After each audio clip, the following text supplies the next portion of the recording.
My name is Valerie Cotton from the Eunice Kennedy Shriver National Institute of Child Health and Human Development, representing the entire Trans NIH Kids First Working Group today.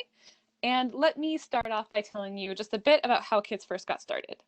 The program was initiated in response to the 2014 Gabriella Miller Kids First Research Act, which transferred $126 million from a presidential nominating convention fund to a pediatric research initiative fund and authorized the appropriation of $12.6 million per year for 10 years to the NIH Common Fund. The first appropriation was in 2015, and we are partway through 2021, which is the 7th year of the program. Gabriella Miller, the bill and the program's namesake, was a 10-year-old advocate for pediatric research who lost her battle with a rare and inoperable form of pediatric brain cancer called diffuse intrinsic pontine glioma, or DIPG, just 6 months before the bill was signed. The vision of the program is to alleviate suffering from childhood cancer and structural birth defects by fostering collaborative research to uncover the etiology of these diseases and by supporting data sharing within the pediatric research community. And through our public webinars, including today's webinar, you can see how collaboration and data sharing are accelerating pediatric research and setting the stage for improved diagnostics and therapeutics for patients and their families impacted by these conditions. Childhood cancers and structural birth defects have profound lifelong effects on children and their families, and several publications have revealed associations between childhood cancers and birth defects, suggesting that there are shared genetic pathways underlying these conditions. But since individual childhood cancers and structural birth defects tend to be relatively rare, there's a clear need for coordinated efforts to build, combine, and study sufficiently powered data sets. This is why in the first phase of the program, we focused on whole genome sequencing cohorts of children affected by childhood cancer, structural birth defects, or both, because as highlighted in the last slide, many of these children are unfortunately affected by multiple conditions. We've also been developing the Kids First data resource to facilitate and empower analyses of these data sets and share the data with a wider research community to engage as many researchers as possible in understanding these conditions. To date, 40 childhood cancer and structural birth defects cohorts have been sequenced or are somewhere in the sequencing pipeline, and 19 data sets are accessible to the research community through the data resource. This means that nearly half of all Kids First data are accessible to the public. The Kids First data resource is a cloud-based platform made up of multiple tools designed to empower and accelerate collaborative pediatric research, not only with Kids First data sets, but to enable researchers to co-analyze Kids First data with other pediatric data sets through interoperability, broad data sharing, and collaboration. The data resource portal is the primary entry point to the data resource, and this is where researchers and other members of the public can visualize the data and search to discover which data sets they want to learn more about or analyze based on their scientific questions. If you haven't used the portal before, let me just explain a bit about how it works. Once you're in the portal, you can search for terms you're interested in and assemble a cohort made up of multiple data sets. For example, you could build a combined cohort of children affected with congenital heart disease and neuroblastoma. Then you can filter down which types of data files you're interested in analyzing. For individual level genomic data, you will have to obtain dbGaP approval before accessing those data sets. But once you do, you can push the data into a private cloud-based workspace through the Cavatica platform. And this is where you can analyze the large-scale data sets using workflows or notebook environments without having to download the data. But you're going to hear more about all that later. I just wanted to give everybody a big picture perspective. With that, allow me to introduce Dr. Elizabeth Engel. Dr. Engel is a world expert in her field and has uncovered associations between the clinical presentation and genetic basis of rare forms of structural birth defects that fall within the category of congenital cranial dysnervation disorders, which is the focus of her Kids First X01 project. Dr. Engel is professor of neurology and ophthalmology at Harvard Medical School, investigator of Howard Hughes Medical Institute, and senior associate of neurology in the Department of Genetics at Boston Children's Hospital. That's a lot of affiliations, so hopefully I got it all. But lastly, she was one of the first recipients of the Kids First X01 sequencing opportunity. So without further ado, Dr. Engel, let me hand you the screen. Thank you, Valerie, and all of you for this opportunity to describe how my lab's interpreting the Gabriella Miller Kids First whole genome sequences. These photos highlight the nuanced and coordinated ocular and facial movements that each of us makes and that really defines our species. and these movements are fundamental to our vision and social communication. My lab's expertise is in kind of a unique domain. We study human developmental disorders that perturb these eye and face movements as a framework to really understand how neurons are specified and how cranial neural circuits are formed. As a group, these disorders are referred to as the congenital cranial dysinnervation disorders, or CCDDs. Many are Mendelian, and that allows us to use genetics to probe their etiologies. So our approach is generally as follows. We identify human congenital disorders of eye and face movement, define their genetic etiologies, study the developmental pathology and disease mechanism in vitro and in animal models, and in the process also study normal development. Before describing our Kids First work, I want to highlight how the CCDDs really provide a unique and powerful system to study neurodevelopment and neuroconnectivity. First, the anatomy of these circuits is isolated, straightforward, and tractable. Eye and face movements are accomplished through only 4 of our 12 cranial nerves 3, 4, and 6, the ocular, motor, trochlear, and abducens, which innervate the extraocular muscles, and cranial nerve 7, which innervates facial muscles. The 3 bilaterally paired cranial nuclei that innervate the extraocular muscles are anatomically well defined, and importantly, each contains only a few hundred motor neurons.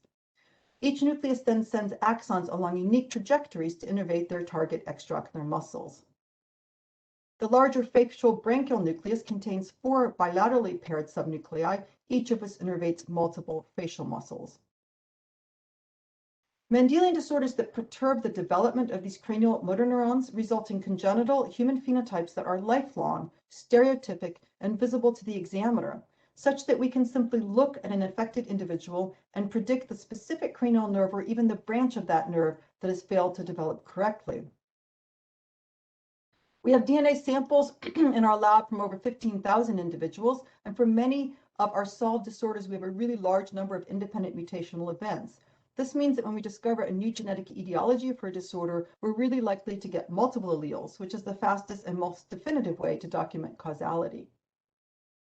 Finally, all higher vertebrates have 12 cranial nerves, and we find really remarkably consistent and precise translation between human, mouse, and zebrafish, allowing us to successfully model the CCDDs we identify.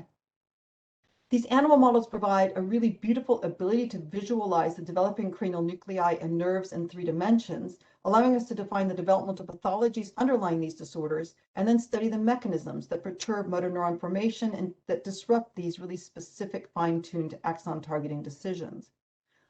This wild-type E15 mouse embryo highlights the developing facial nerve in green. It harbors an islet GFP reporter expressed under a motor neuron enhancer. The muscles and arteries have been stained red, and the embryo has been processed using a modified iDisco protocol. So using imaging of mutant mice, along with genetic, cellular, molecular, and biological studies, we've defined multiple genes harboring coding mutations in a variety of CCDDs, many of which are highlighted here in blue, and then we've gone on to study their developmental mechanisms.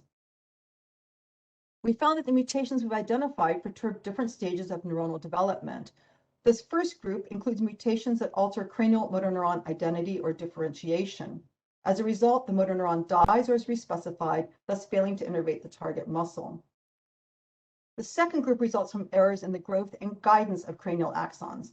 These axons and the cranial motor neurons are connected to the muscle via the cranial nerves, and if axons fail to reach the target muscle, they retract, followed by secondary death of the motor neuron. So while we continue to study the developmental mechanisms underlying the CCDDs that we've defined to date, we were very cognizant that a large proportion of our developmental cohort remained unsolved, and this led us to apply to join the Kids First initiative. We were very pleased to obtain genome sequences from 899 individuals from 270 CCDD families through Kids First, and we've complemented these with another 100 whole genome sequences from the Broad Institute. These include simplex cases, as well as both small and large pedigrees, with multiple distinct isolated as well as syndromic CCDD subtypes. Notably, the cohort is enriched for small dominant pedigrees that are really particularly challenging to solve. We imported the raw sequence from Baylor to the Broad Institute, where the genomes were harmonized with reference samples in the NOMAD database and underwent alignment and variant calling. Julie and Paula in the lab are focused on interpreting the coding variants identified in these genomes. They prioritize the coding variants using conventional filters together with database and literature searches and co-segregation examinations when appropriate. And despite these steps, the candidate gene lists obviously remained large, so they're taking additional steps to establish pathogenicity. First, they search for additional alleles in our cohort, as well as through collaborations and online genetic dating services like Matchmaker Exchange. This has been quite successful for multiple pedigrees, many of which represent phenotypic expansions of known syndromic birth defects. We've already published multiple solved cases, and we're working on multiple more. They also interrogate our in-house cranial motor neuron single-cell RNA-seq database. For variant analysis, as well as for our studies of normal development, we're constructing an encyclopedia of embryonic cranial motor neuron DNA elements, or our own ENCODE. Among these data, Matt Rose has generated single-cell RNA sequence data for each cranial motor nucleus over its developmental period in mouse. Julie and Paula can then query this database to determine whether the gene that a variant alters is expressed in the right motor neuron cell type at the right age. Julie and Paula also conduct targeted in vitro assays, as well as moderate throughput in vivo anatomic screenings in differentiated stem cells and in zebrafish. In particular, because fish have conserved cranial nerve morphology, they're in the midst of testing a CRISPR-based F0 zebrafish screen to determine if human loss-of-function coding variants alter cranial nerve development. So with that brief overview of the CCDDs and our search for pathogenic coding variants, I want to shift the focus for the remainder of this talk to how Arthur and Lauren are interpreting the non-coding SNVs and indel variants in our whole genomes. As an aside, they're also working closely with Mike Dukowski and Harrison Brand to call structural variants, taking a similar approach to that which Harrison described in the Kids First May 2020 webinar. So while much of the non-coding DNA is believed to have function, there's been relatively little success identifying non-coding Mendelian disorders beyond anecdotal examples, and the functional impact of those variants has proved difficult to establish. Therefore, while what I'm going to describe to you is clearly a work in progress, I think it's really important and timely, and I hope it may eventually help to inform other Kids First cohorts as well. So our approach to identify pathogenic non-coding variants began obviously with the whole genome sequencing in unsolved research participants. Joint SNV and indel calling generated a comprehensive list of high-quality variant call set that included a whopping 50 million variants across the 270 pedigrees. These 50 million variants could fall in a gene promoter or anywhere along the non-coding DNA sequence, and it presented us with two major roadblocks. The first is just the search space. The non-coding sequence across the human genome is orders of magnitude larger than the coding sequence, creating issues with the sheer number of variants and the volume of DNA to analyze. And the second roadblock is interpretation. While we have established rubrics for interpreting coding mutations, no equivalent rubrics exist for non-coding mutations. So how do we proceed with interpreting non-coding variation? Similar to our interpretation of coding variants, we first hypothesized that these disorders result from rare and highly penetrant germline mutations. Therefore, we limited variants to only those that were conserved among higher vertebrates, that segregated correctly based on plausible modes of inheritance, and that were rare. These filters resulted in a significant reduction in search space. And while we're still calculating the number of resulting biallelic variants, these filters resulted in a reduction to 26,000 unique monoallelic variants. At a mean of 101 variants per dominant pedigree, however, this still left us with far too many candidates to analyze. So to try to identify the most likely pathogenic variants among these, we decided to focus on variants that alter promoters and long-range cis regulatory elements.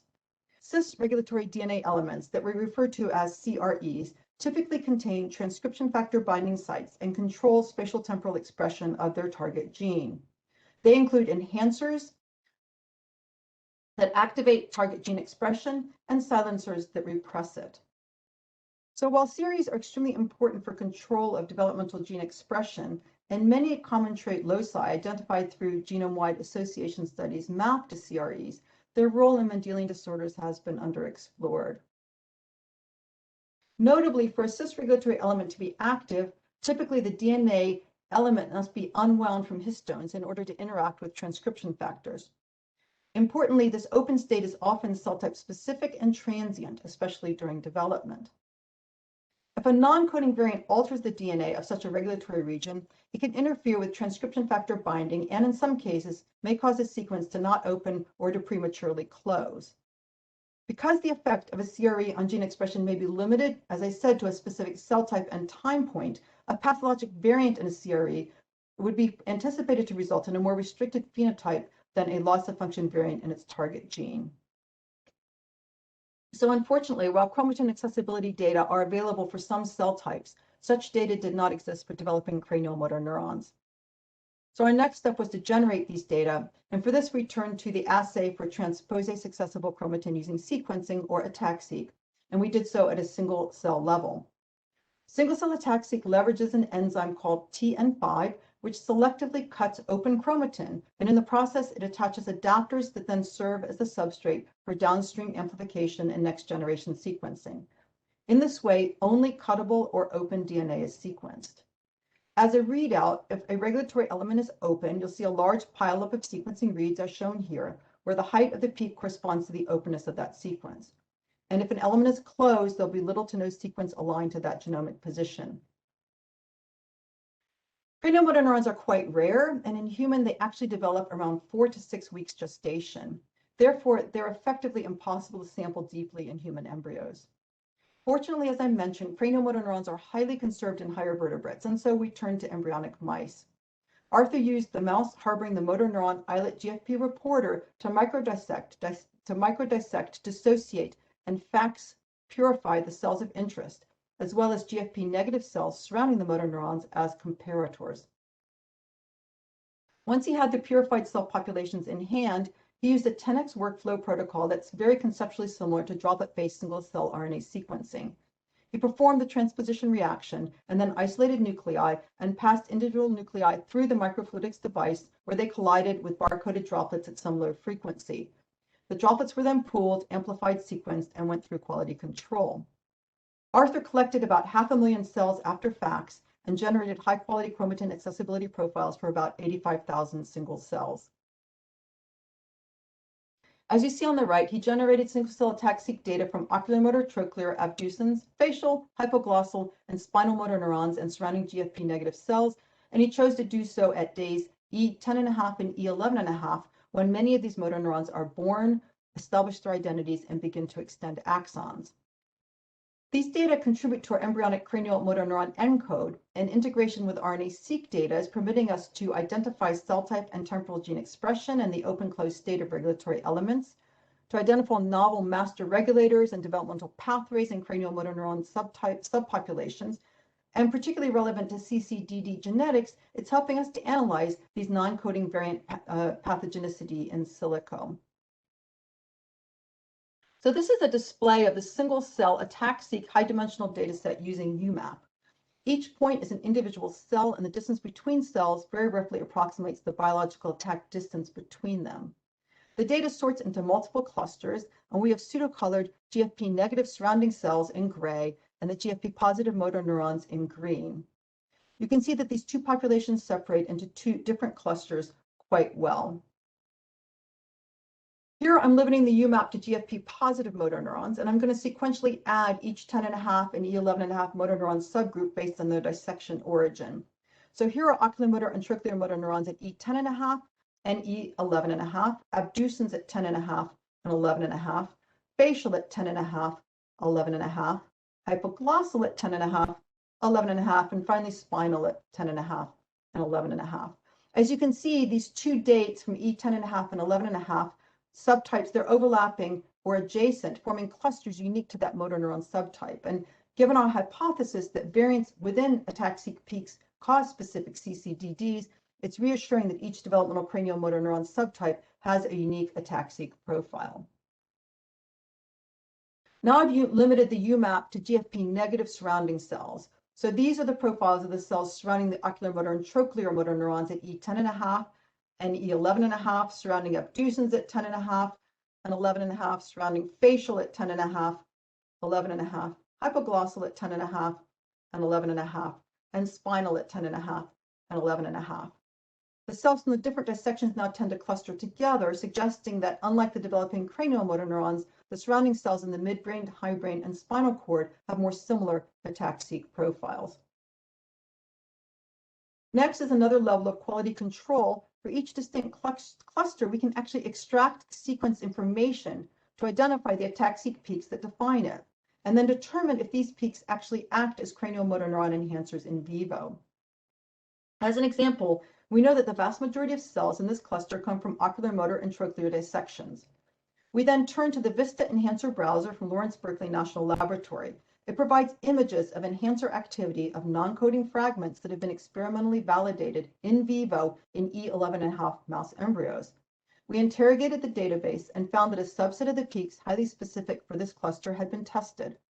Here is the LAC-Z enhancer activity data for one of these peaks, and it's very reassuring to see that the enhancer sequence drives reporter expression as predicted in the oculomotor nucleus and nerve. So following these and similar successes, we established collaboration with Dr. Len Pannacchio's group at the Berkeley Lab, and Arthur selected 35 untested putative enhancers for downstream experimental validation. Results are back for 24 of these 35, and we're really pleased that half and likely more have enhancer activity in the predicted cranial motor neuron pattern. Here is one of those 11 that again shows beautiful enhancement in the oculomotor nucleus and nerve. Among those candidates that Arthur sent to Len's lab for in vivo validation, he chose a novel set of ataxic peaks that he predicted actually regulated our known CCDD genes. And to identify these new elements, he incorporated chromatin co-accessibility data and RNA-seq information to generate peak-to-gene enhancer predictions. In the most simplified form, he looked for correlations between peak accessibility and gene expression at the single-cell level. This allowed him to make an informed guess as to what regulates known CCDD genes in specific motor neuron populations. Arthur then asked Len's lab to validate the top enhancer candidates in vivo. Here is just one example of these experiments. We have previously reported that recessive FOX2A loss-of-function variants cause a specific CCDD that results from absence of oculomotor and trochlear motor neurons. FOX2A is a transcription factor known to specify oculomotor and trochlear identity, and our single-cell RNA-seq data reveals its expression in these neurons and its later expression in facial motor neurons.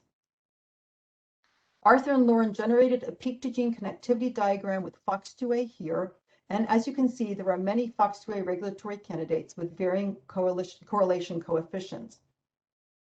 The strongest predicted regulator is this one, which is embedded in the coding sequence of the CLPB gene more than 50 kb away. Looking at these accessibility profiles, you can see that this element is most highly specific for the oculomotor, trochlear, and facial neurons, consistent with the known FOX2B expression pattern.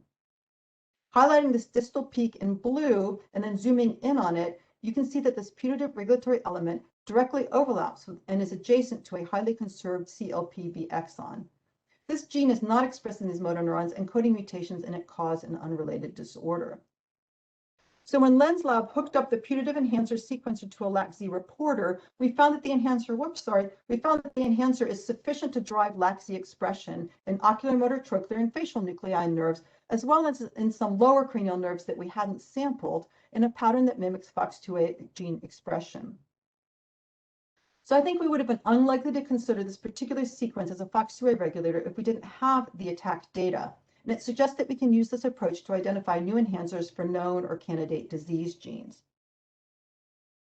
So with high priority peaks called in each developing cranial motor neuron population, and some confidence that these calls are high quality and meaningful, our next goal was to overlay the epigenomic data with our whole genome sequence variants.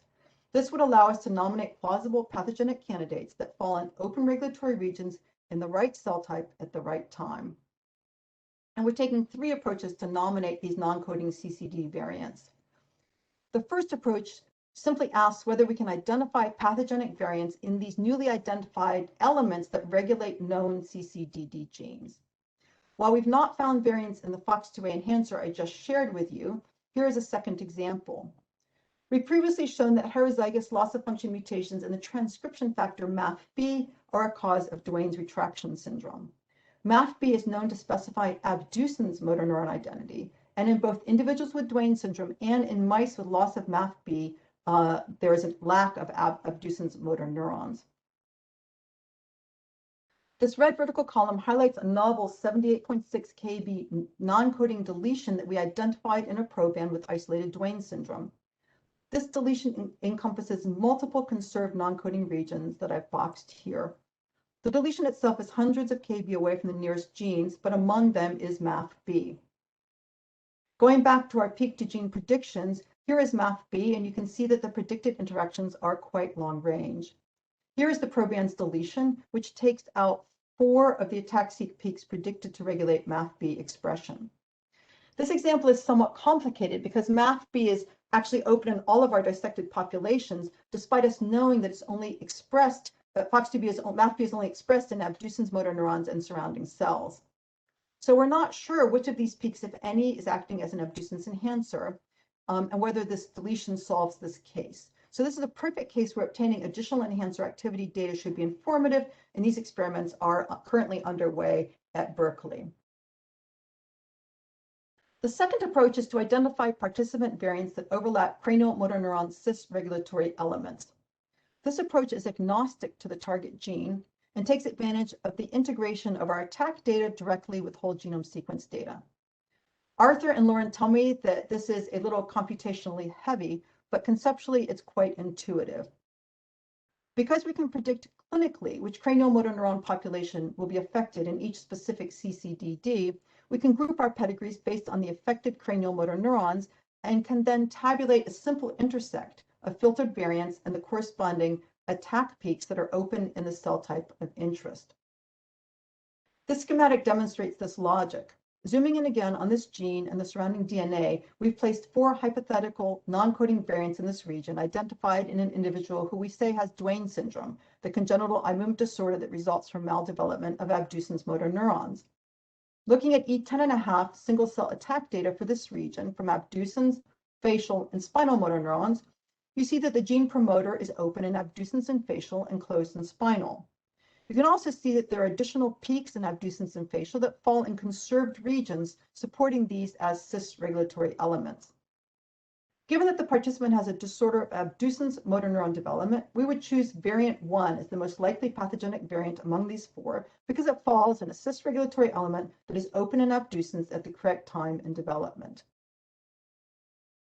By simply adding as a filter the accessible chromatin in the disease-relevant cell type at the correct time in development, we're now left with approximately 5,300 plausible variants with a mean of 14 variants per monoallelic pedigree.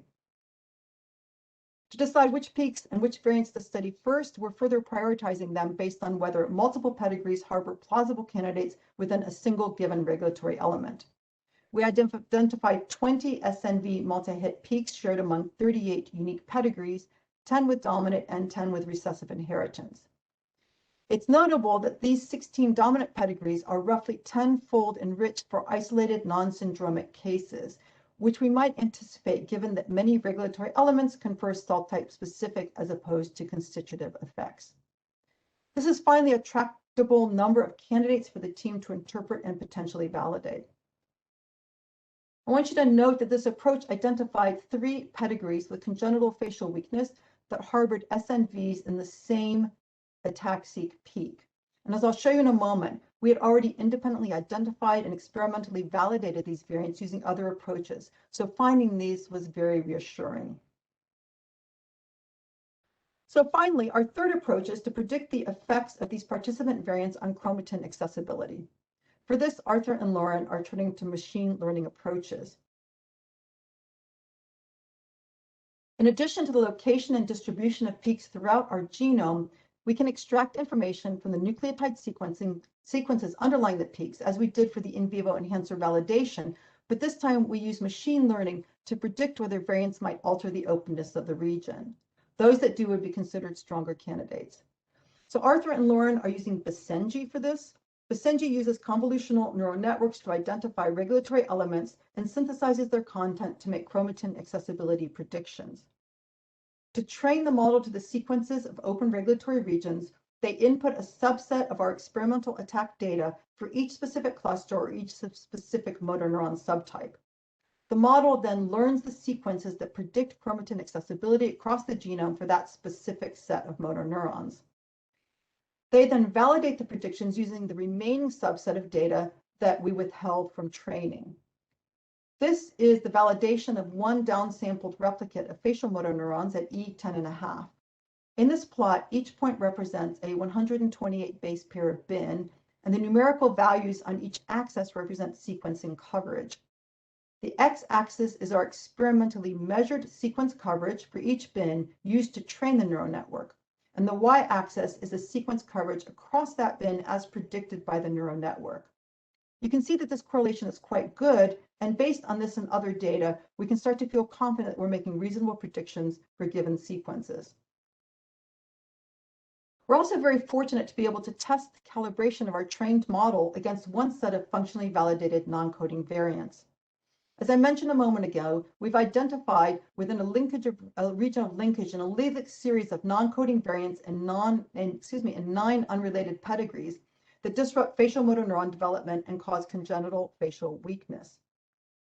Among these 9 families, we identified 2 overlapping tandem duplications, and within the shared region of duplication, 2 clusters of non-coding SNVs and a regulatory region that we refer to as CRE2.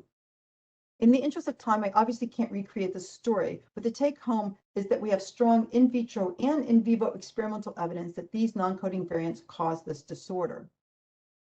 The small part of the story I want to share is the experimental effect of these variants on the open or closed state of CRE2. This is a TSNE plot of the ATAC-seq data from wild-type E10.5 facial motor neurons, in which we're able to roughly distinguish different subpopulations.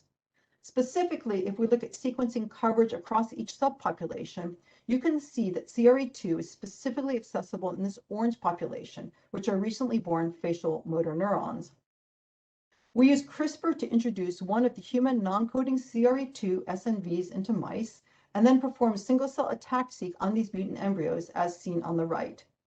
The second experiment has more cells that divide into more clusters, but what I simply want you to note is that CRE2 is now closed in all of them. This provides experimental evidence that this regulatory region is open in the right cell type at the right time in development, and that this human disease-causing variant closes it. So now, returning to our machine learning predictions, using Basenji, Arthur and Lauren performed in silico saturation mutagenesis and asked if it predicted that these human mutations would close the CRE2 regulatory region. So here you're looking at a 300 base pair window centered around CRE2. Each letter across the top represents the actual reference sequence, and at the bottom is a heat map representing each possible nucleotide at each position. The wild-type allele at each position is denoted white, and the more blue the alternative allele, the more it's predicted to reduce chromatin accessibility, and the more red, the more it's predicted to increase it. These are 3 of the nucleotides altered in these affected individuals, and these are the specific substitutions. The red asterisks denote these substitutions in the heat map, and you see all 3 changes are blue. Thus, consistent with our experimental data, the neural network correctly predicts that these variants will close the chromatin.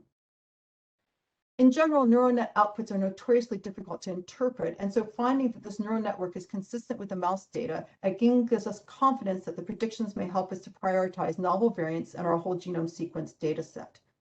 Arthur and Lauren are now moving forward with integrating these machine learning variant effect predictions with our candidate variants.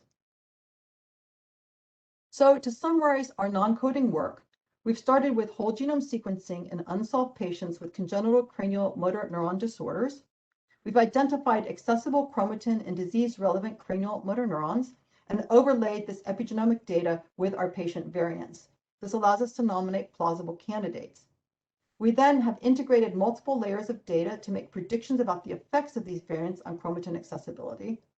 And in parallel, we are cross-checking our predictions against experimental enhancer activity data in vivo. Both our predictions and functional data feed into one another. So it's our hope that these approaches will allow us to successfully identify novel pathogenic non-coding etiologies of CCDDs, and that they will also generalize to other kids' first cohorts. So in closing, I want to acknowledge everyone who's contributed to the research, and especially thank the Gabriella Miller Kids First program for making this research possible. Awesome. This was a great presentation. Thank you, Dr. Engel. Okay, now we'll move on to the next part of our agenda. I would like to introduce our speakers from the Kids First Data Resource today, Dr. Vincent Ferretti from St. Justine University Hospital and Dr. David Higgins from Children's Hospital of Philadelphia. Thank you, Valerie. So webinars are always a very good motivation for the team to develop new features or to enhance existing ones. So today I'm very pleased to present you the last version of the data portal that was actually just released 20 minutes ago. So that was quite right on time for the webinar. Our objective for this webinar was to deliver two things. A new studies page and a new variant search tool. This variant search tool is still simple, but will be used as a foundation for more complex searching tool for querying our variant database. So just as a background, maybe I should put this in share mode. So until today, we had two different ways of exploring Kids First data.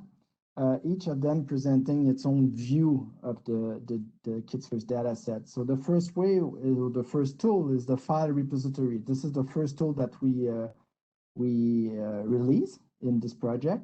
And the file repository is used to create a list of genomic files of interest. And so you select the files, like sequencing file, variant called files, any kind of files that we have as a data source for the Kids First data set.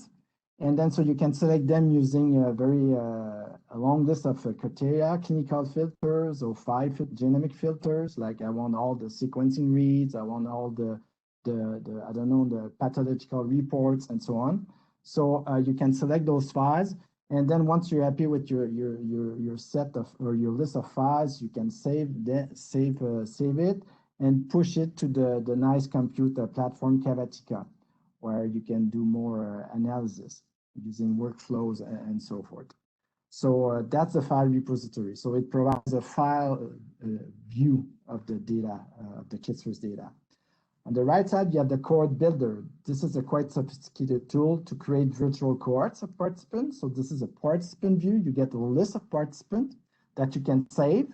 As I mentioned at the last webinar, the cohort builder is now integrated with the variant workbench, which means that once you get your set of participants, you can analyze them in the variant workbench to explore the variant present in these participants and do a lot of any kind of analysis actually on this compute platform as well, which is the variant workbench. So we have here two views, the file views and the participant views. But surprisingly, there's one view at least missing is actually the study views. So as a matter of fact, the only place in the portal currently to see a list of Kids First studies is in this tiny bar chart that you can see probably here, which gives the number of participants per study. And you can see this tiny chart is getting crowded because as the number of studies increase in Kids First, well, you add more and more bar in this chart, and basically it's becoming unreadable actually. But the funny part is that this is the only place in the portal that you can see the complete list of Kids First studies. So we want to remediate this situation, and that was our first objective. It was to create a study view of the data for the Kids First portal. And so we create a new page, a studies page that we call, which provide a searchable list of Kids First studies. We also introduced a new study fields for better filtering these studies. For example, we introduced the field study domain, cancer, birth defect. So that's interesting because actually currently, before this release, it was almost impossible to get the list of cancer studies in Kids First or the list of birth defect studies in Kids First. You could do that indirectly by using the cohort builder. So you could find the participant with cancer or the participant with birth defect, and then you look at the studies they belong to. But it doesn't mean that if a participant has a cancer that it belongs to a cancer study per se. So now you can do that with the new tool. So you can actually select or filter the KidsFirst study by domain. We also added a new field called program. So we do have many programs in KidsFirst. So we have KidsFirst, Target, and so forth. So you will be able to filter by program.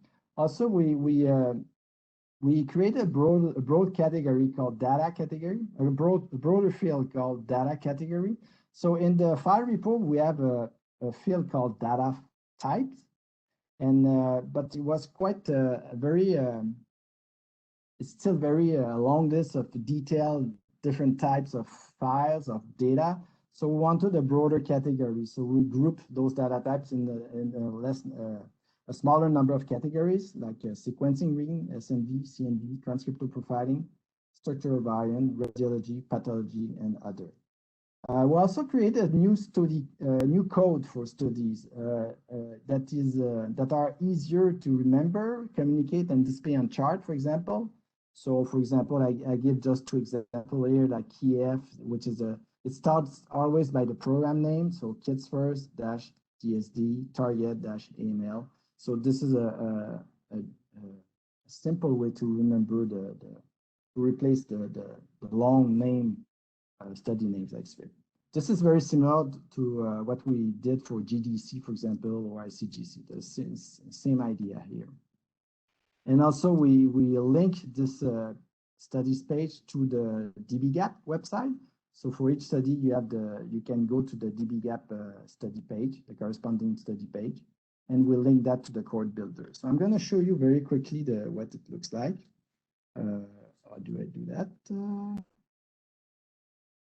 Switch. So this is the new studies page. So you can see, I don't know if you see, well, it's a bit small, but you have on the left, as usual, the facet. So you can select, as I said, cancer studies, for example. You can add criteria, you can add more than one criteria. So these are the cancer studies in the KidsFirst program. And then you get a list of 6 studies. You can have multiple queries if you want. You can create a new queries, then you start from scratch, and then let's say you can select by, I want studies with the family data in it. So I have family data, and then you can search by experimental strategy, data categories, as I said, family data, program, and domain. Okay, and for each study, clear this. So for each study, what do you have? You have the code, the name, the program, the domain, as I said, the dbGaP, the link to dbGaP, and then you have the number of participants in that study, the number of family, and then you have the data types that are available for the studies. You have the sequencing read, SNV, CNV, and so forth, and the number of files. And then you have a link to dbGaP, and then you have a link for each of them the Cord Builder. For example, if I want to see this study, the genomic analysis of congenital diaphragmatic hernia, you click here, and then it opens the Cord Builder with this study selected, so that you can see a summary view of the content of the studies. So, for example, the observed phenotypes with the sunburst, demographic, and so on. So that's the summary, the data available, the available data available for this. And then you have also, of course, the list of participants in that study. So this is the link to the. So next, I want to show you. That's for the study list. Now I'm going to talk about the second objective we had is the variant database, the variant search tool that developed. So just to remember, to recall what we have. So we do have, since 2 webinars ago, we presented our new variant database, germline variant database. At that time, it was a prototype. Then the last webinar, the last one, we released this as a production version of this database for EXO-1 Investigator. So this database contains currently 6 studies, 5,000 participants, around 215 million unique variant, and 26.5 billion of occurrence. So a same variant can occur or can occur in more than one participant.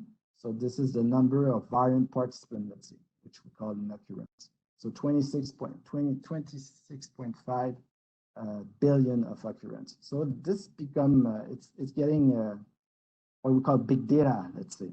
So with this number, you do some math and you can see that each variant is carried by 133 participants on average, which is 2.4% of the participants. And then this variant database currently is only accessible to the KidSource investigator through the variant workbench. So remember that. So the variant workbench is a compute platform to query and analyze the data, the variant data, using notebooks. And we're using the Zeppelin notebooks platform as a notebook platform. You have the Jupyter and Zeppelin. So we picked the Zeppelin first, but we're now working on also implementing the Jupyter notebook platform as well. So you will have the choice. So in summary here, we take the files, the GVCF, all the files that can be found actually in the file browser. We extract the data from them, the variants. We annotate them again, and then we put this in a format called Parquet, so in a variant database. So it's a kind of big data technology. It's a technology database. So for the variant, and all this is on Amazon. And then the user, the X01 with a KidSource investigator can launch their own cluster on Amazon to create their notebooks to analyze the data. And again, from this notebook, you can have access to the participant set built from the code builder, and then you can then analyze them within these notebooks. So that's the framework we have for the variant database. Now, the release today try to open the variant database to a broader public. And then this is what we did. We create a new variant search tool, so which is a very simple form for any user to query variant data set directly from the portal. And you can search for a single variant or a list of variants in a given gene. We have different criteria, search criteria. You can search by variant definition in that format. So chromosomes, start, the reference allele, and the variant alternate allele. You can search by gene symbols and all their aliases. Ensemble gene and transcript IDs, amino acid change, ClinVar IDs, and DBSNP IDs. So this is currently what you can search for. And then again, you will find either a single variant or a list of variants within the gene. And then this list is ordered by functional impact. So the highest impact first and the lowest after. And this tool is also linked to the code builder to get the clinical profile of affected participants. So I'm going to show you now the demo quickly. So here is the menu. So you have studies, and now we have this variant things. Then you have a summary of the current data release for the variant database. You have here access to the on-off button to access to the notebook platform, but this is restricted only for KidSource investigator for now. And then you can search. So you can search again by gene, so TP53, for example. And then you can see TP53.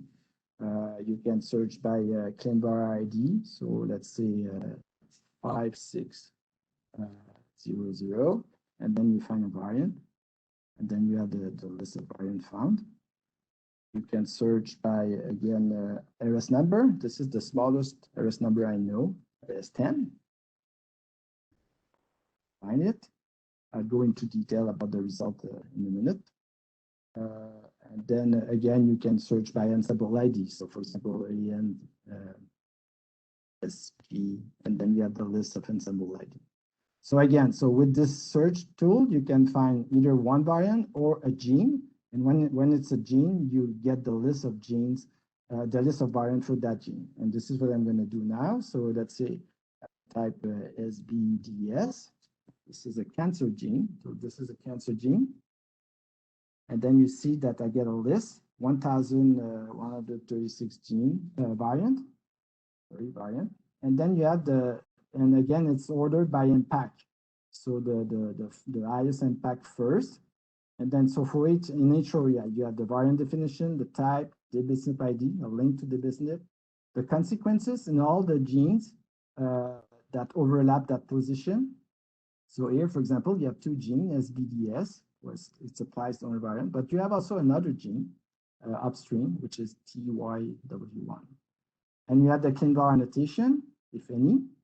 And then you have the number of studies for which you have participants with that variant, the number of participants, the number of alternate allele, the total number of allele, the frequency, and the number of homozygote.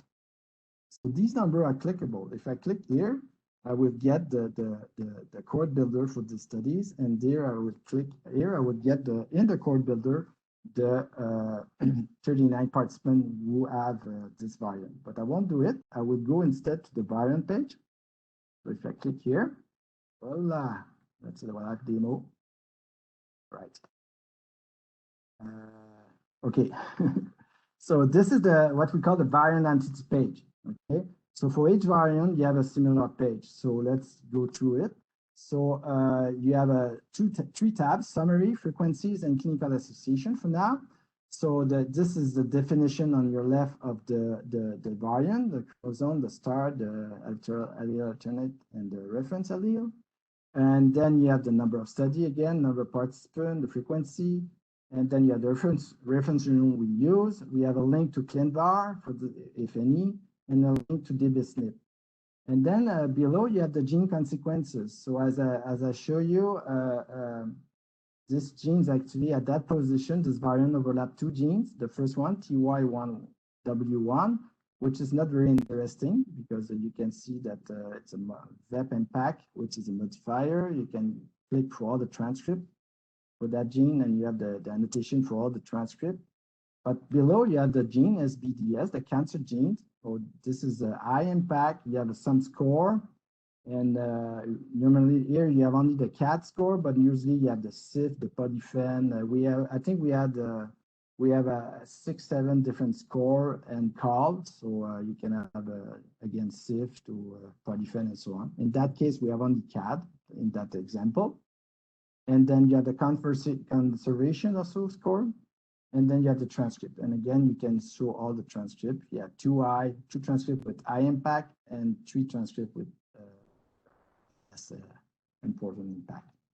So that's for the summary tab. And then for the frequencies, you do have the number, you do have a list of kits for studies where this variant is present. So you have for each studies, you have 4 studies, and actually you can see that you have cancer study and birth defect studies. So this variant is affecting participants in a cancer study and in the birth defect studies. You have the number of participants for each of them, and so forth, the same numbers as usual. So if you note here, the number are clickable only for those studies that have 10 or more participants. So that's for privacy reasons. So you cannot click on 6 here, but you can click on 14 here. So when you click on this, actually, you go to the cohort builder, where you have actually the filter for that study, this participant in that study. So you have some summary view of those participants who have this variant actually. And then if I go back, you have also the allele frequencies in different external cohorts, like TabMed, like GNOMAD version 3, 2, and 1, and you do have a link to the corresponding page. So let's see if it works. Yeah, then you have the GNOMAD browser open in that variant actually. The last tab is for clinical association. So we do have ClinVar here, a link to ClinVar, and then we just imported the interpretation that we can find on the ClinVar for this variant. So you have the condition, the inheritance, and the interpretation. This is a pathogenic. And then we have this gene phenotype table. So we do have an OrphanNet. So this is usually it's by gene. So this gene, for example, in OrphanNet has been associated with this kind of condition. There's a bug here. We have to fix this. It's a beta release, by the way. So you have two, it's not split properly, but you have two conditions in which this gene is involved in Orphanet. You have the same for AMIM. You have a link to AMIN, and then you have different condition in AMIM for that gene. You have the same for human phenotype ontology, and then you do have a lot. If I do more, we'll have a long, long list, I think, of phenotypes associated with this gene.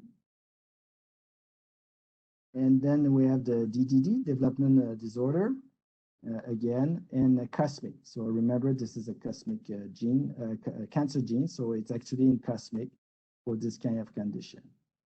So yeah, so that's for the first, this is a beta release. We will keep improving this tool, make it more sophisticated, adding new feature, but that's our first version.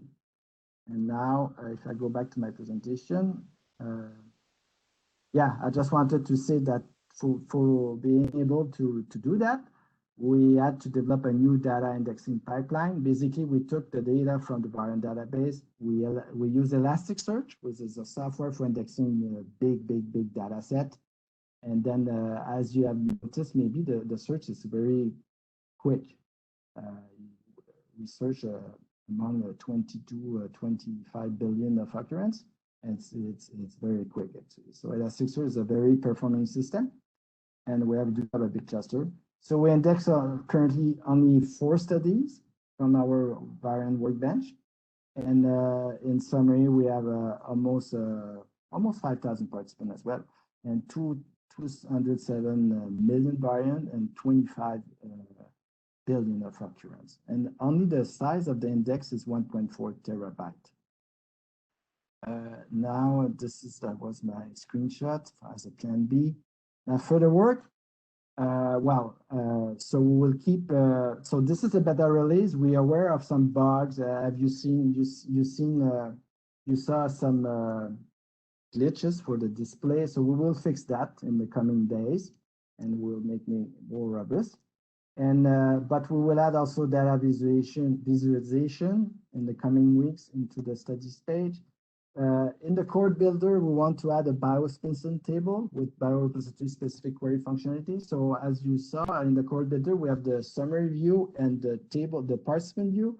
So we want to add another view, another table of a biospecimen that has been requested for a long time.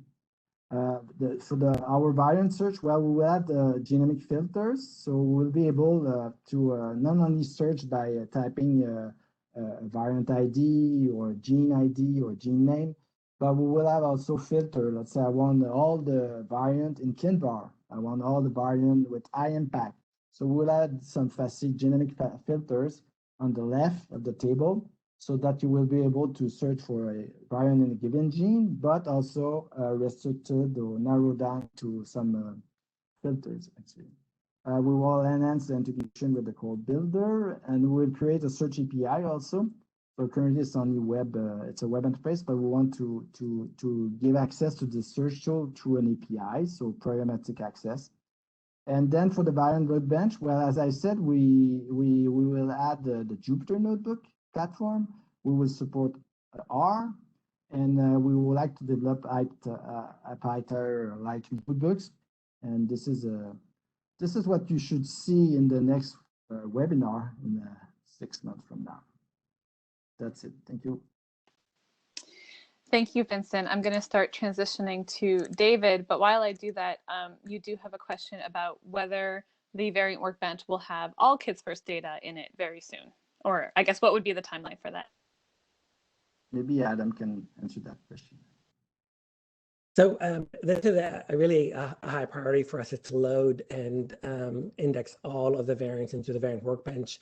But we also wanted to go ahead and release some of these features to begin getting feedback from users, even around a more limited integration.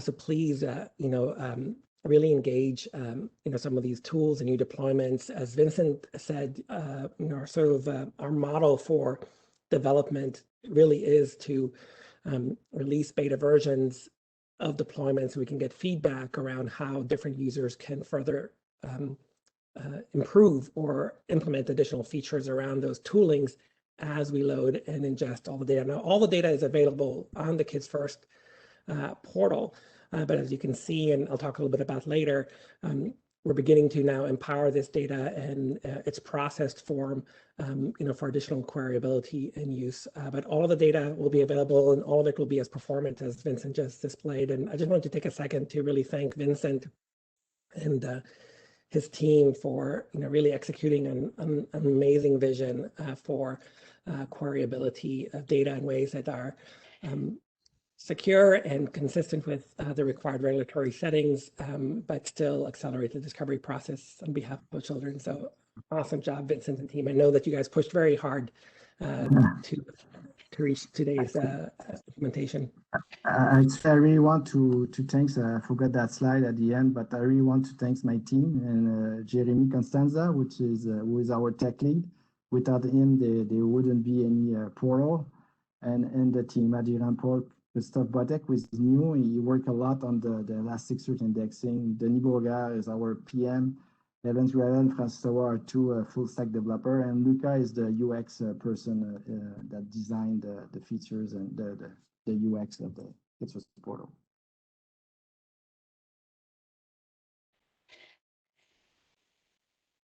All right. So thanks so much, Vincent. So I'm going to take a few minutes here to go from looking ahead to these great features that just got launched today to maybe if you're a new user looking to just get started with the Kids First data resource, how can I get started and dive in here? And so when you go to the portal, it can be a little intimidating for maybe a first person. We've got lots of bar charts and pie charts and tabs and dashes. And how do I get started? Where's a good place to begin? And so I want to highlight today in my quick little talk here some of our resources that we've got up here at the top right of the dashboard page in our resources tab. And so if you click that resources tab, that gives you a bunch of our resources that the Kids First DRC has put together to help users, both beginning users and more advanced users, get some support while they are using our Kids First platforms and accessing Kids First data. So I'm going to start by, you can imagine if I click this support button and click that link there, what that will do, that will take you to our Kids First DRC Help Center. And so these are support pages that we wrote. And if we scroll down a little bit on this page, we can see some links to the different types of topics that we have here. And so we have kind of a story that you can imagine from a very beginning of a user who's just getting started into using the different tools that we have developed, and then to a more advanced user who might be analyzing data or needs some specific questions that they're looking for answers. So the other really powerful thing in our Help Center is this section right in the middle, the Studies and Access page. And so as Valerie highlighted at the beginning of our webinar today, Kids First has, we funded 40 different studies, and so far we've got 17 of those studies on the portal, and we're continuing to add more as we get more and more data generated. And so the Studies and Access page is a great place to be able to see a good overview of where are all these studies, what is the status of them, and how can I apply for access?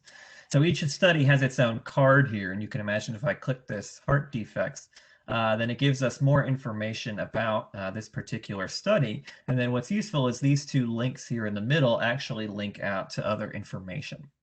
So that top link sends you to the study abstract that was written by the PI of the study itself. And then that bottom link with the PHS, that takes you to the dbGaP application page. And so if this is the study that you want to apply for access to, the link is right there, and then you can click the request access button. So try making it as easy as possible in order to be able to apply for Kids First data. Once you receive Kids First data, so we have standard deliverables across all of our different projects, and so we run the same workflows and same pipelines across all of our data sets, and that allows them to be interoperable with one another and harmonized together, so you can do these cross-disease comparisons that Kids First is part of our mandate. And so these workflows, you can find information about these workflows as well. These are on our GitHub repo, github.com/kidsfirst. But we also have all of them available on Kavatica in the public apps section. So that way you can look at the workflow more carefully. You could bring your own data and harmonize it to Kids First data, and that can further your research as well. So more information in these is on our websites. I also want to mention that our partners at the Common Fund Data Ecosystem have also put together a great series of training resources as well. So there's our grouped according to lessons is how they call them. And so it begins with, setting up, a brief introduction, and then how to register. And so it kind of walks you through with great pictures. I can click ahead. So this is one where they're looking at the cohort builder. And so you can see we've got great screenshots and highlighting and things like that to show off the different features of the cohort builder. And so the CFDE folks have put together a great set of resources as well. And that's a great place to look for more training and more FAQs. They also host workshops, which is outstanding. I got to sit in on one in December. Where we did an overview of how the cohort builder works. And so I want to highlight in particular these two coming up in June. So RNA-seq in the cloud, part 1 and part 2. These are actually going to be using the Kids First portal and Kavatica for that analysis. And so if you're curious about how I might do that, how I might get started, I encourage you to sign up with the CFDE for these sessions.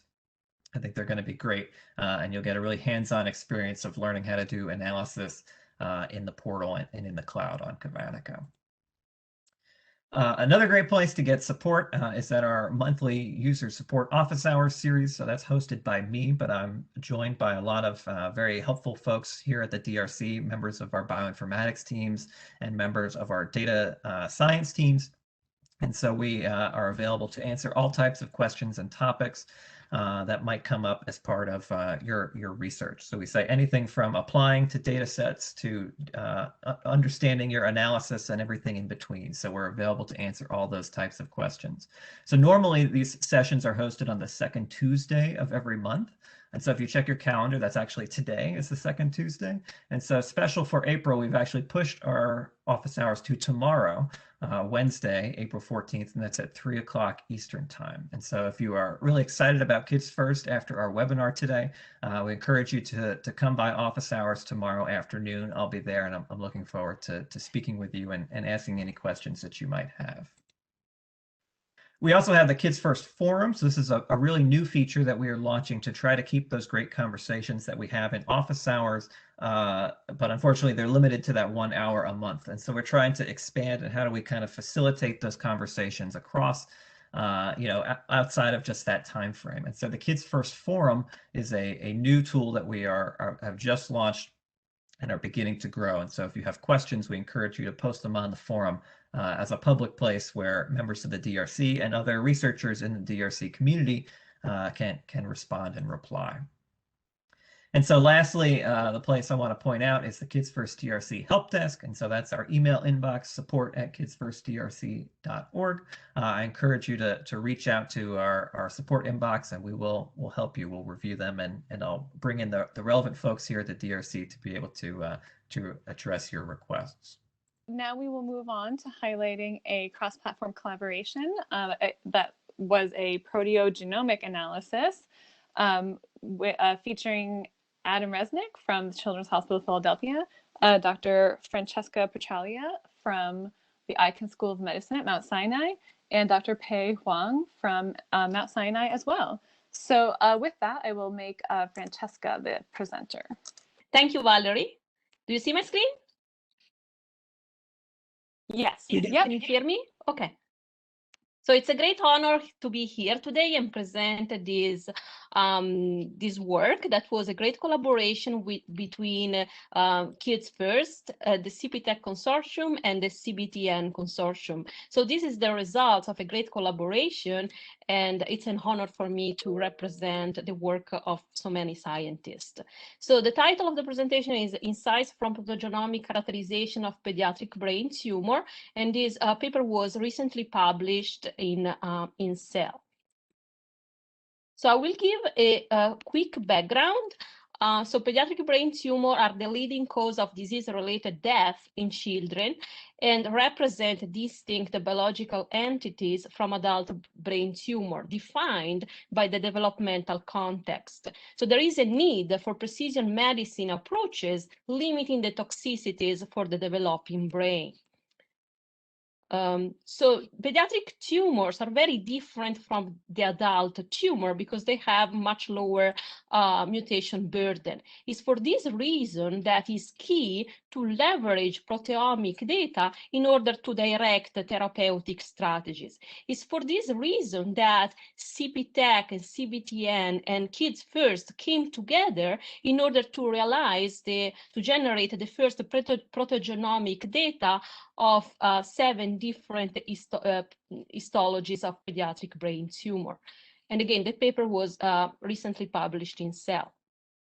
So I think everyone here is familiar with Kids First and CBTN, so I will just spend a few words about the CPTEC. So CPTEC is a consortium of the NCI and is generating large-scale proteogenomics data for different cancer types for the first time in order to accelerate our understanding of this deadly disease. So this is the first time that CPTEC collaborated with CBTN and Kids First to generate the first proteogenomic data of 7 different histologies of pediatric brain tumor. So, so as you can see from these slides, there are so many institutions that were involved in this paper, and the collaboration was key in order to create such a work. So the goal of this paper was to generate proteogenomic data and provide a comprehensive molecular characterization of 7 different pediatric brain tumor, then link the genomic aberration to proteomic profile, and delineate novel insights that were uniquely provided by the proteomic data. So this is the overview of the data. So we have more than 200 pediatric brain tumor samples. We have, for 18 pair of sample, we have initial and progressed data. And we did whole genome sequencing data. So we have mutation and copy number variation data, RNA sequencing data, and then we did global proteomics and phosphoproteomic profiling of thousands of proteins. So as you can see, so we have 200 pediatric brain tumors spanning 7 different histologies. So for some histologies like ATRT, craniopharyngioma, we have a lower number of samples. But of course, I mean, this is the first time this data was generated, so it's really informative and really can provide great insights. So first, what we did is to cluster samples from different histologies based on proteomic profiling. And we identified 8 different clusters, and some of them were a mixture of different diagnoses, as you can see from those pie plots. I hope you can see my pointer. So one of the cluster was named aggressive because basically contained ATRT, medulloblastoma, high-grade glioma, so more aggressive subtypes, and a subset of ependymoma. As you can also see from the Kaplan-Meier curve, these aggressive subtypes was resulting in a worse prognosis. Another cluster that was really interesting because it was a mixture of different subtypes of different diagnoses was the cranio LGG BRAF V600E cluster that was a mixture of low-grade glioma carrying the BRAF V600E mutation and a subset of craniopharyngioma. So this cluster was actually very interesting, and we were surprised that those craniopharyngioma that were not carrying the BRAF V600E mutation were clustering together with a subset of low-grade glioma carrying that particular mutation. So I want basically to focus on this splitting of craniopharyngioma into these 2 subtypes. So as I said, so the craniopharyngioma were split in one cluster that was enriched of low-grade glioma carrying the BRAF V600E mutation, and another cluster enriched of enriched of low-grade glioma BRAF wild type. So this these subtypes of the craniopharyngioma was only captured by proteomic and phosphoproteomic data.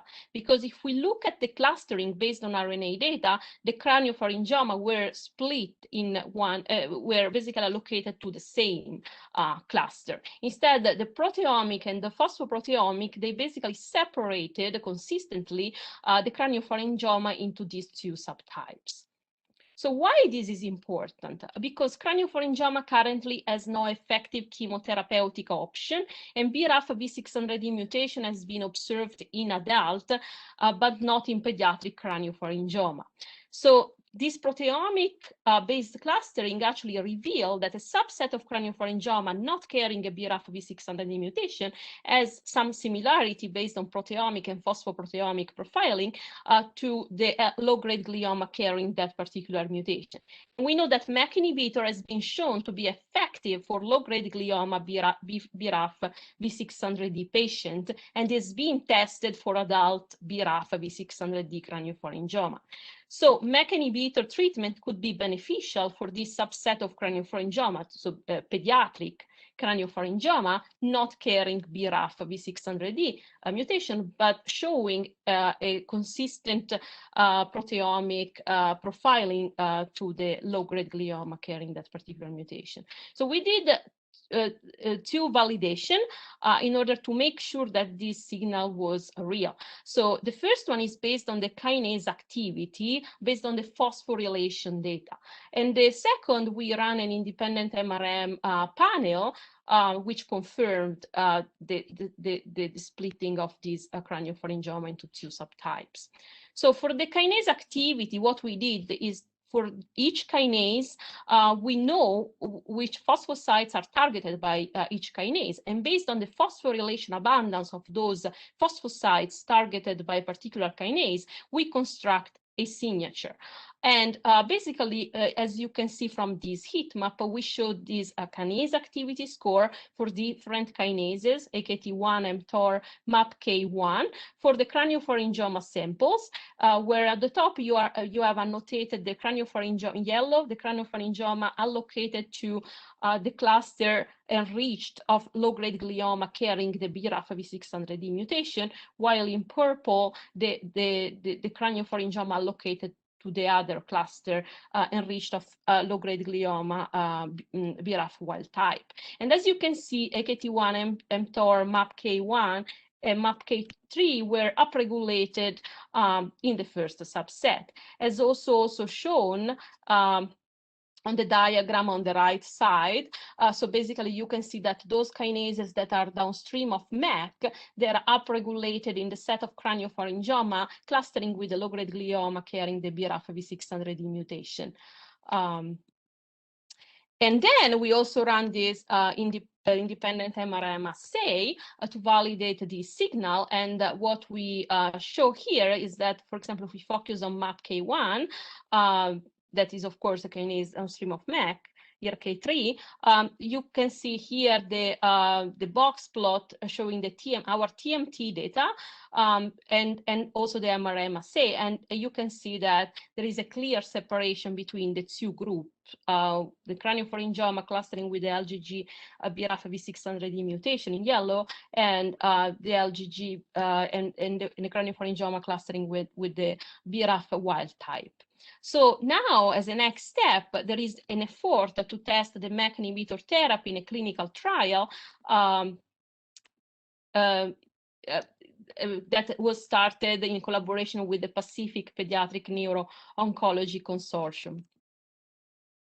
Another thing we did in the paper was the immune landscape. So based on the bulk RNA data, we estimated the fraction of microglia, macrophages, different immune cell, neurons, astrocytes, and we clustered sample based on this immune profile. So what we found are 5 different clusters. One is the hot tumor that has the higher infiltration of microglia and macrophages, and you can see that actually contain different histologies, so low-grade glioma, high-grade glioma, ganglioglioma. And then we have the epithelial cluster that is basically containing all the almost all the craniopharyngioma sample. So we capture here the cell of origin for sure. But what I want to emphasize here is that we found PD-1 and CTLA-4 upregulated in this particular cluster. So an anti-PD-1 therapy might work for the craniopharyngioma samples. Then we have the neuronal group that has a higher infiltration of neurons, or genes in neurons, highly expressed in this group, and lower immune infiltration than the hot tumor. And then we have the too cold tumor that has low immune infiltration and higher cell cycle and higher proliferation. And basically, as you can see, it's basically medulloblastoma, ATRT, and ependymoma located to this cluster. So here it's just a diagram showing what we found for each immune subtype. And what we did is an extensive pathway analysis based on RNA, protein, and phosphoprotein data. And what we found is that some of the pathways were only upregulated in a particular subtype based on the proteomic data and not captured at all in the RNA domain. For example, if we look at the cold tumor, we found signaling by Wnt and beta-catenin upregulated in cold tumor. These are well known to be immune inhibitor pathways and were captured only in the proteomic domain. Or in the neuronal group, we found upregulation of OXPHOS, glycolysis, mitochondrial, that was only captured in the proteomic and phosphoproteomic domain. And again, so for the hot and the epithelial, the pathways were more consistent across different data types. And then we also looked into the effect of mutation on protein expression. Of course, for pediatric, we have less mutation burden, but of course, there are some key mutations, for example, BRAF, as I said, in low-grade glioma. And as you can see from this plot, the BRAF mutation was affecting the proteomic, the global proteomic data more than the RNA level data. And the same for beta-catenin in craniopharyngioma and NF1 in high-grade glioma. We also did a CNV cis regulation. It's just for the sake of time. Of course, I have decided to include these things, but of course, we linked all the genomic data we had with the protein and phosphoprotein data. Then we looked also at the trans effect of beta-catenin in beta-catenin mutation in craniopharyngioma, and again we found some pathways that were altered in the proteomics domain, but not in the RNA. For example, Wnt signaling or coagulation. So we were really interested to understand the difference between protein and RNA data and what really the proteomics data could contribute to the overall picture. Another interesting point that we did is the survival analysis for high-grade glioma. What we found is two marker, IDH1 and DH2, protein expression were associated with adverse survival outcome in H3 wild type high-grade glioma. So we know that IDH1 and 2 mutation is relatively rare in pediatric high-grade glioma and also for our data. But we found this prognostic value of IDH1 and 2 protein abundance for pediatric H3 wild type. So in order to confirm this signal, because the sample size was a little bit limited, we had only around 30 sample for high-grade glioma, we validated this signal with an additional 23 high-grade glioma H3 wild type tumor. So these are the results for the discovery cohort and the validation cohort. So what we found is that a higher IDH1 and 2 protein abundance correlate with better survival in H3 wild type high-grade glioma.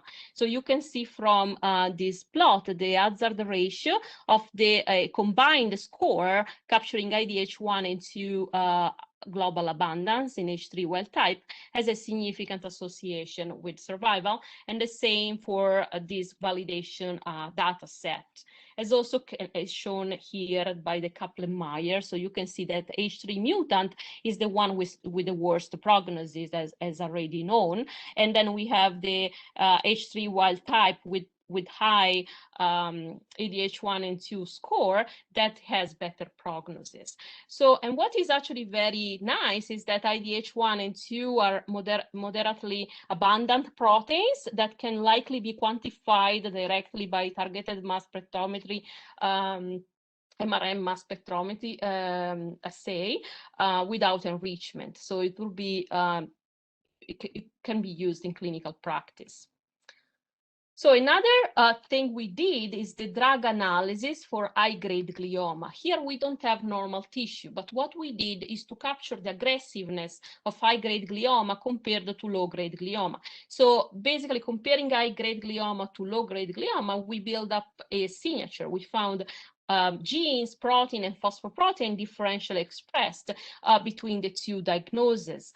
And then considering the set of genes, protein, phosphosites upregulated in high-grade glioma, we leveraged the link CMAP L1000 transcriptomic database and P100 proteomic perturbation drug analysis database in order to find drugs able to reverse that particular signal. So basically what we found is that CDK inhibitor drugs were at the most at the top of the list. So they were the ones that were able to basically reverse this aggressiveness signature. And basically the signal was also confirmed by the protein data. So what this heat map show is the basically if the CDK1 was upregulated in high-grade glioma compared to low-grade glioma. As you can see, RNA and also proteome data are basically capturing this upregulation. Also, what we did is an investigation based on phosphorylation data. So this box plot captured the kinase activity score. So for each kinase, we look at the phosphosites targeted by that particular kinase, and based on their phosphoabundance, we construct a signature. And basically that signature, as you can see, so the phosphosites targeted by CDK1 were upregulated in high-grade glioma compared to the low-grade glioma. The same for CDK2 and also MAPK1. In fact, the MEK inhibitor was another drug that was scoring at the top of the list, able to reverse the aggressiveness of this tumor. So this is the first large-scale proteogenomic study of pediatric brain tumor. So the few highlights are the new treatment strategy for craniopharyngioma. We found a subset of craniopharyngioma BRAF wild type with a similar proteomic and phosphoproteomic profile to the low-grade glioma carrying the BRAF V600E mutation, and this suggests the potential use of MEK and MAPK inhibitors. And we found a new prognostic marker for high-grade glioma. We also developed a web platform to facilitate the navigation of our proteogenomic data. I have a slide for an overview of the platform. So basically every user can input any gene, and all the data that we have from copy number variation, mutation, proteome, phosphoproteome data for that particular gene is going to be displayed.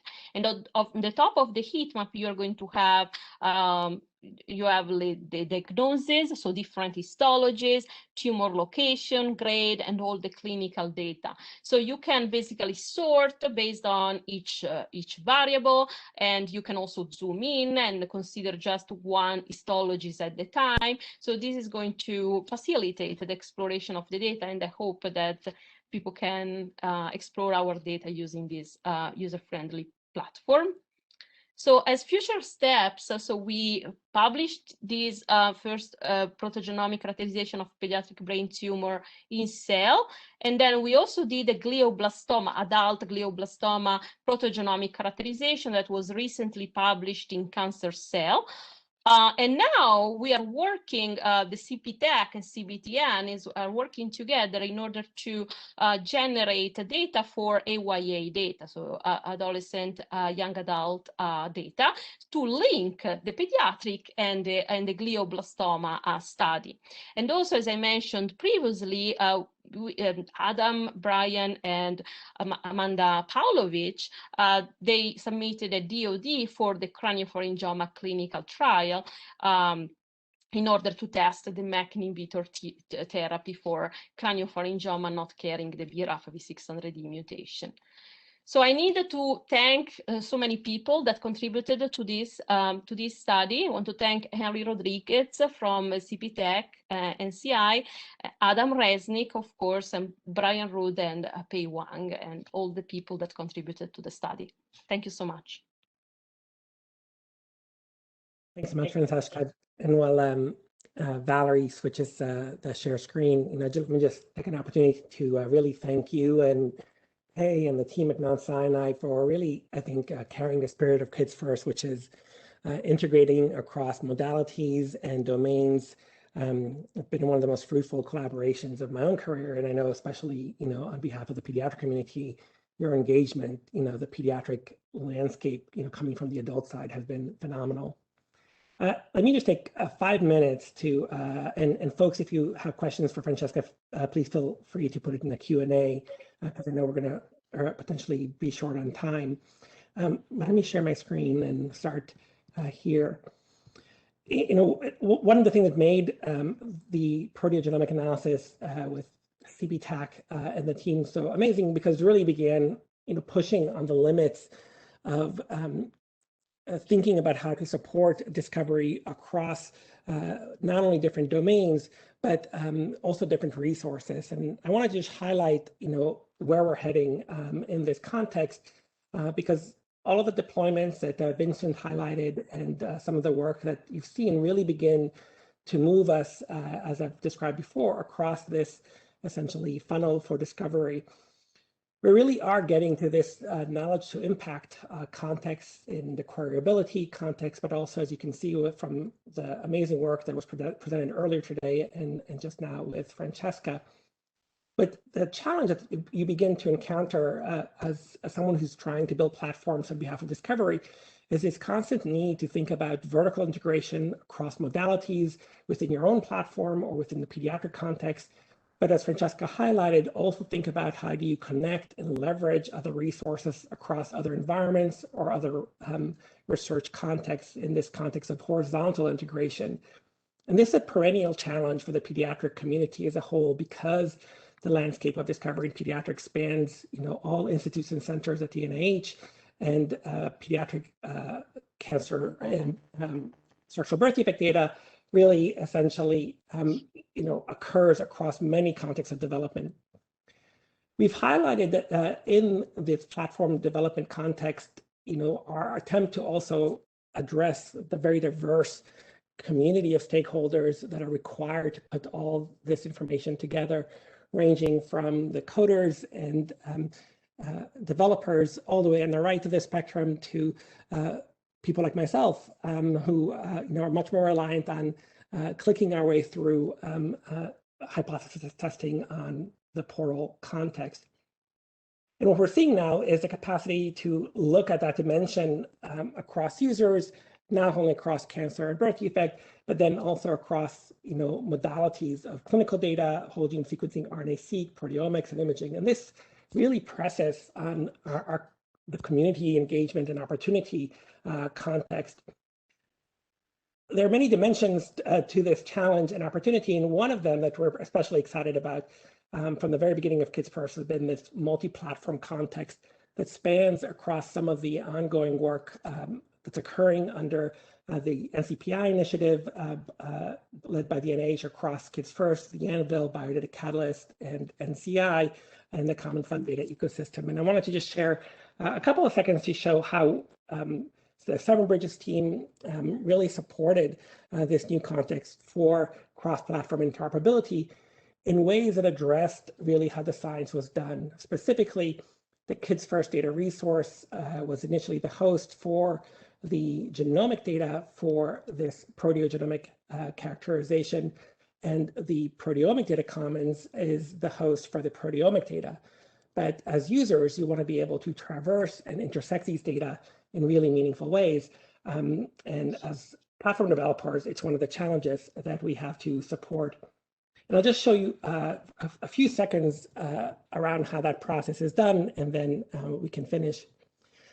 So as I mentioned, all the proteogenomic data, associated genomic data is in the context of the Kids First data resource, which we've reviewed in the past, where users can explore and find, for example, all brain tumor data. Here you can see that I already have my own saved query across the proteogenomic cohorts that includes 192 of those subjects and the associated genomic and clinical data. All of this data is also ingested into the associated PTC bioportal environment, where users not only can review the at least called mutational context from the Kids First data resource, but also can view the proteomic data in this context as associated. And here I just queried for BRAF within the context of the mutational spectrum across the craniopharyngiomas, for example, and low-grade gliomas is the cohort I chose here.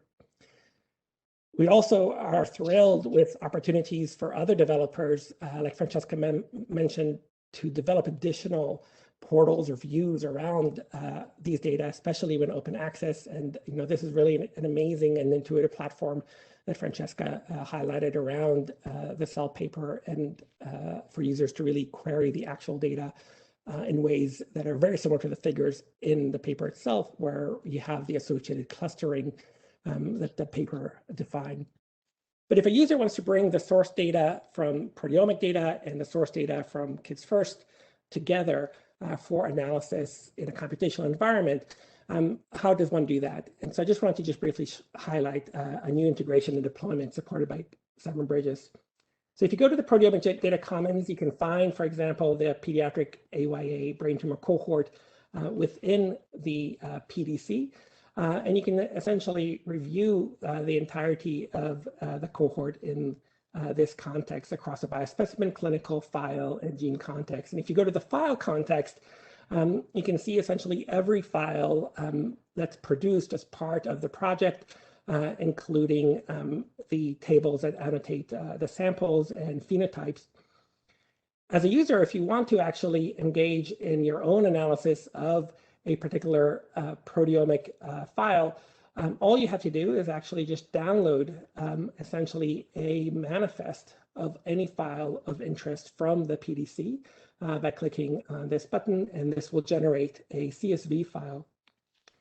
That CSV file can then be directly uploaded into the Kavatica environment. So we've shown in the past how Kavatica is integrated into the Kids First data resources such that users can push their genomic data into a project.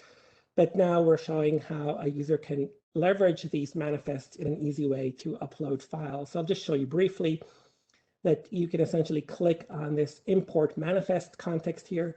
You'll have a choice to do this from the Proteomic Data Commons in this context here. You can select the file of interest that you essentially just downloaded and then import those files. And in doing so, those files will show up within your Kavatica environment alongside any genomic files that you chose to bring in from the Kids First environment, should you have done that. Also, over the past week or so, the Simon Bridges team additionally deployed tools that support proteomic analysis, including common tools like the MaxQuant environment, for analysis of both the raw files and associated input FASTA files for your own integration of either proteomic data from CPTAC, which is also all available on Kavatica. Indeed, that's one of the highlights and recurrent themes for us, is that within places like Kavatica, you can bring together target data, the proteomic, genomic, and other files from different platforms, and integrate them with both adult and pediatric context data in ways that can be reproduced across the public app space in continuous integration of publicly available workflow language encoded tools.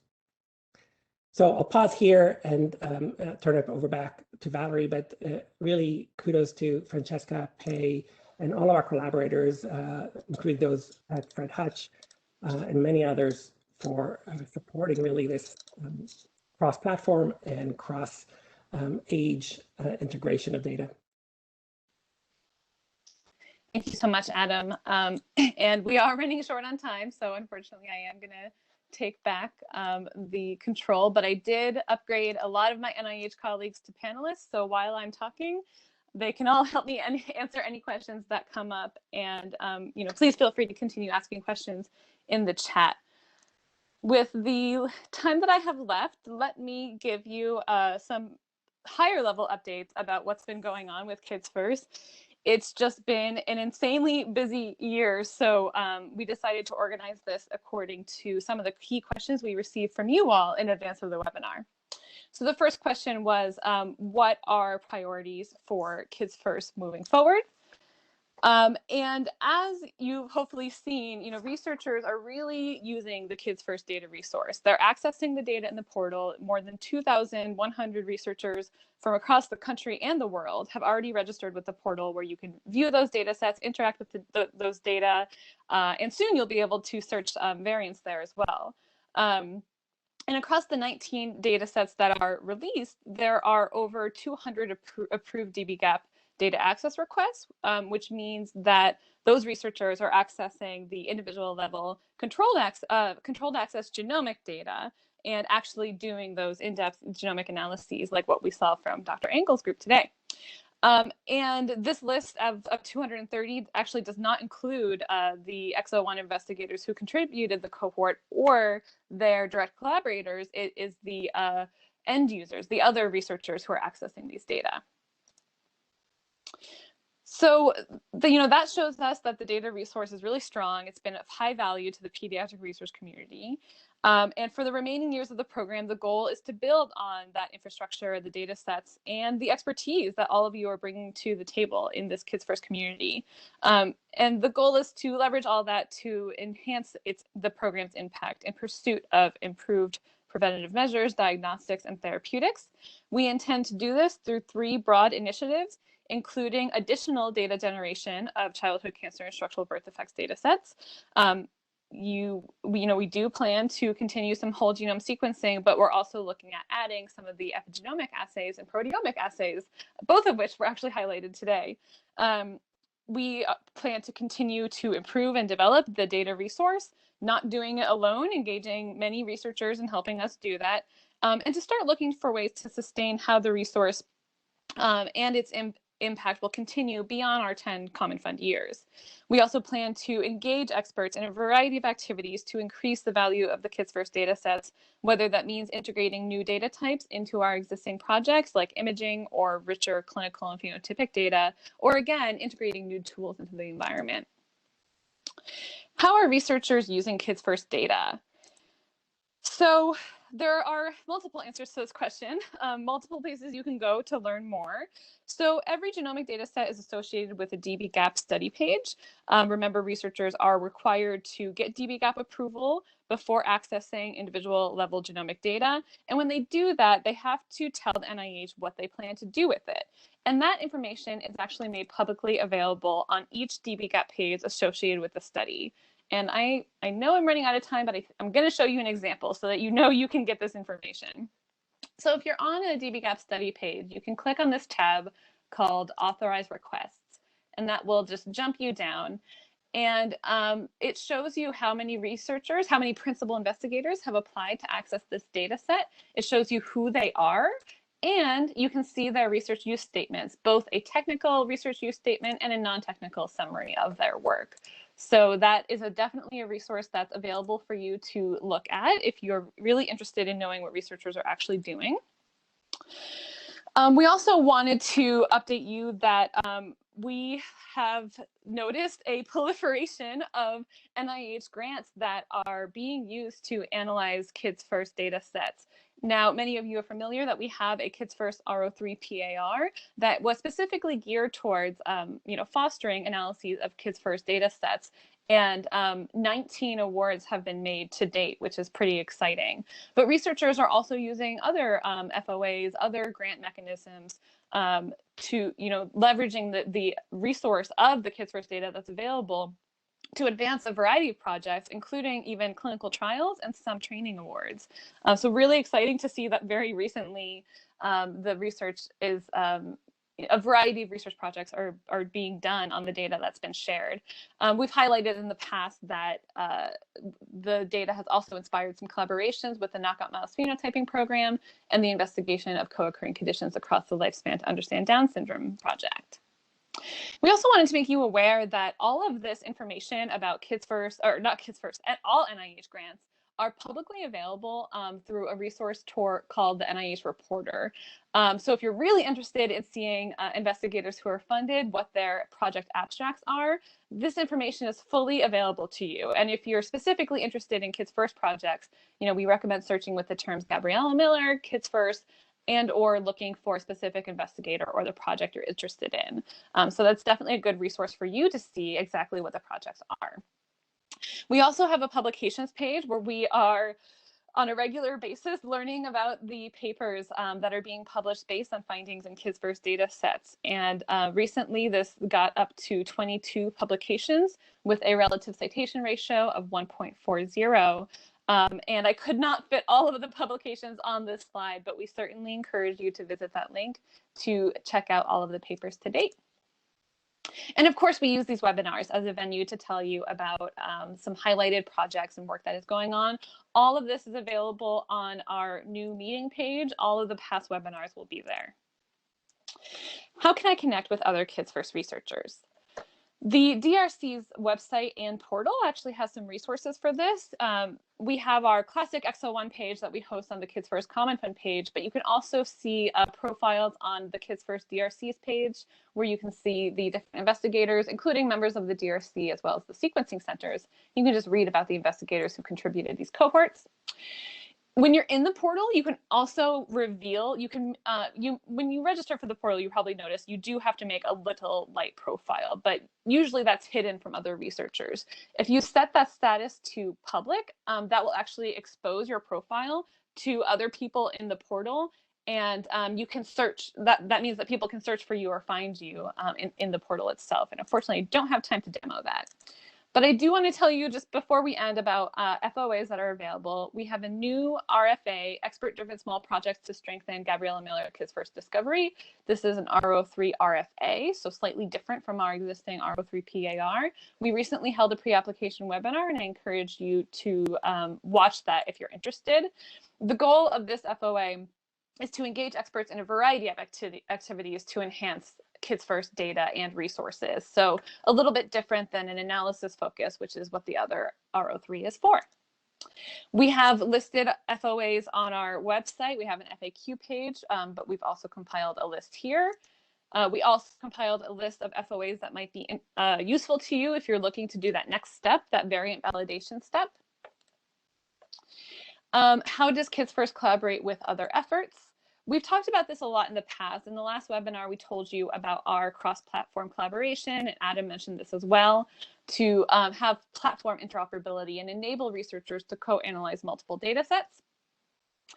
But I do want to take a moment to highlight the recent collaboration with the Monarch Initiative on the Innovation Across the Phenotypic Translational Divide webinar series.